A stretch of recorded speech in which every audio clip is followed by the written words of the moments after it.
Baik sahabat Hashim Muda, kembali lagi bersama kami di Nahnu TV. Nah, di segmen ini kita masih tetap akan mengulik tentang biografi Cak Coy. Nah, Cak Coy, langsung saja nih. Saya kan pernah kayak melihat keseharian Cak Coy dulu ya, sebelum sekarang itu kan pakai peci yang tinggi itu loh, Cak.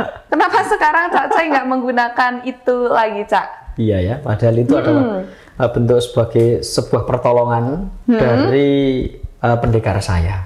Pendekar? Saya ini pendekar, badannya pendek, perutnya mekar. Namanya pendekar. Yang boleh, beda sama Kang Irham. Jadi itu sejarahnya ada sih Mbak, ceritanya. Saya waktu itu menggunakan peci yang tinggi karena usulan seseorang. Siapa itu, Cak? Bukan doi kan, Cak? Usulan seorang itu ingin supaya saya juga memakai identitasnya seperti orang tuanya. Jadi orang tua dia juga identitasnya juga sama. Dilalah profesinya sama. Ya dai, ya MC. Tapi itu dia nggak dalang. Orangnya kan dekat ya dengan saya. Dan saya menggunakan identitas seperti itu.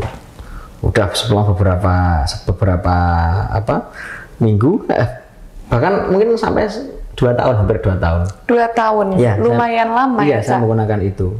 Nah, kemudian saya udah mulai nyaman dengan itu dan sudah dikenal. Oh, kalau Cak Coy itu pecinya yang tinggi, yang di sininya ada bendera merah putihnya itu. Nah, tapi lama-lamaan seiring berjalan dengan waktu, saya tidak diperbolehkan itu karena itu adalah identitas orang tuanya. Nah, saya kan jauh kan sama dia. Kok kenapa ini diceritakan toh ya? Gitu ya, Cak. Tapi tidak apa-apa, Cak. Gak apa-apa ya. Kemudian ya udah saya akhirnya potong gundul waktu itu.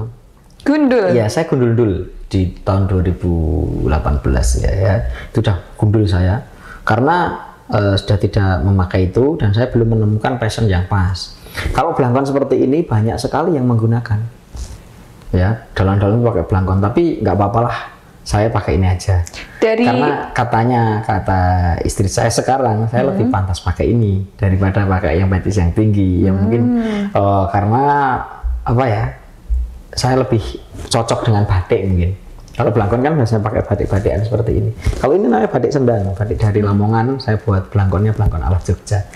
Jadi pasca Cak Coy melepas peci yang tinggi langsung moving ke belangkon? Moving ke gundul dulu. Oh, ke gundul? Jadi gundul saya kayak itu, kayak mikrofon. Kayak Om Deddy itu loh. Kayak mikrofon, kemudian saya pelontos itu. Saya kan gemuk loh ya, dulu tuh ya. Kemudian ininya di sini ada kerut-kerutannya tuh kepala. Setiap orang melihat saya itu pasti ngetawain itu. Dan setiap ada event mesti saya lepas peci, lepasan karena eventnya adalah host acara Gusto School di sekolah-sekolah itu. Dengan caption yang ada di Instagram saya itu, captionnya begini lebih bebas, saya begitu. Karena kalau nanti saya pakai itu, dia marah. Yang dulu itu bilang, ya udah kamu sekarang nggak boleh pakai itu karena itu adalah identitasnya jadi dia tidak boleh itu. Kalau kamu mau pakai itu terus kamu harus bayar royalti. Wah, ditegur belak-belakan gitu. Ya, saya akhirnya pakai apa? Saya gundul aja dan sekarang lebih nyaman pakai ini, lebih enak, lebih sreg gitu. Tapi ini nggak sih, Cak, pernah nggak Cak Coy itu dapat jadwal dalang semalaman suntuk? Oh pernah, saya pernah. Dan maaf nih, Cak, dalang kenapa nggak pipis, Cak, selama itu? Ini pertanyaan yang sangat ditanyakan oleh orang-orang yang wawancara masalah wayang ngaji.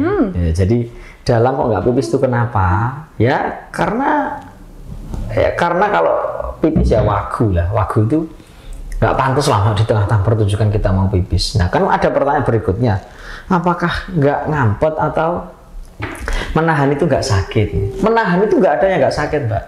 Pasti sakit. Iya, menahan dia yang tidak jelas itu pasti akan lebih sakit daripada ngampet pipis. Atau pengalamannya luar biasa sekali, Cak Coy. Iya. Nah, orang bisa nggak pipis semalam suntuk atau waktu dalang itu nggak pipis. Kalau sinden kan pas pipis ya. Karena sinden tidak begitu banyak gerak.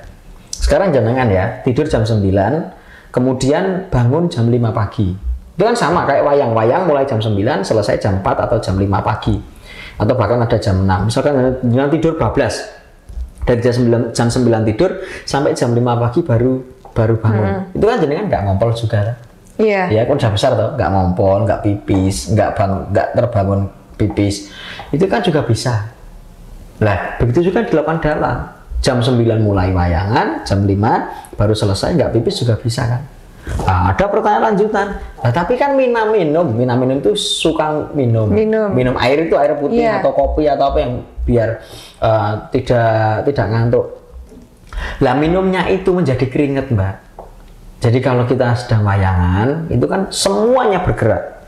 Makanya ada yang mengatakan bahwa belajar pedalangan itu kayak belajar seperti Tuhan. Ini rodok musyrik ini dilakukan itu. Enggak.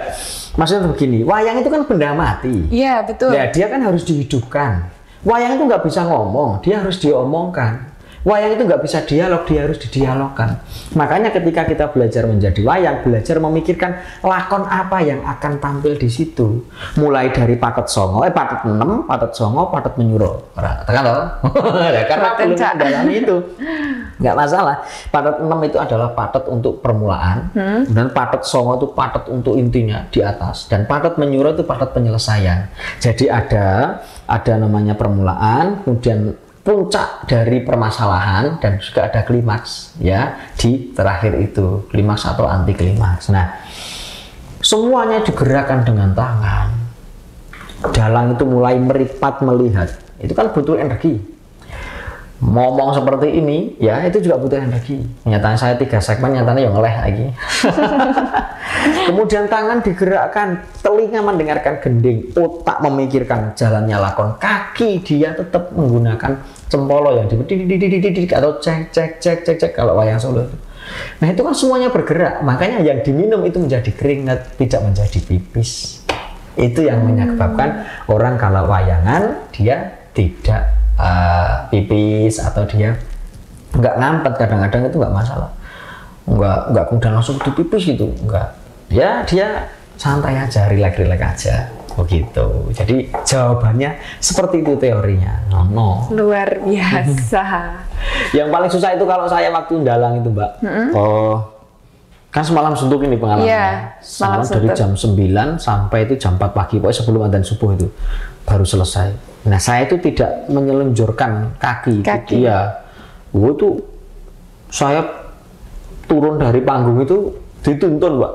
Karena nggak bisa jalan kayak gitu ya, tekuk terus. Kayak ditekuk terus itu, ternyata itu boleh juga diselonjorkan gini waktu istirahat itu. Walah, ya karena pengalaman pertama. Dan itu nanti akan saya ceritakan tentang bagaimana orang tua saya menangis karena saya wayangan di depan beliau. Luar biasa. Baik sahabat Hashim Muda, tetap bersama kami di Nahnu TV karena di segmen berikutnya masih ada pertanyaan-pertanyaan yang sangat menarik.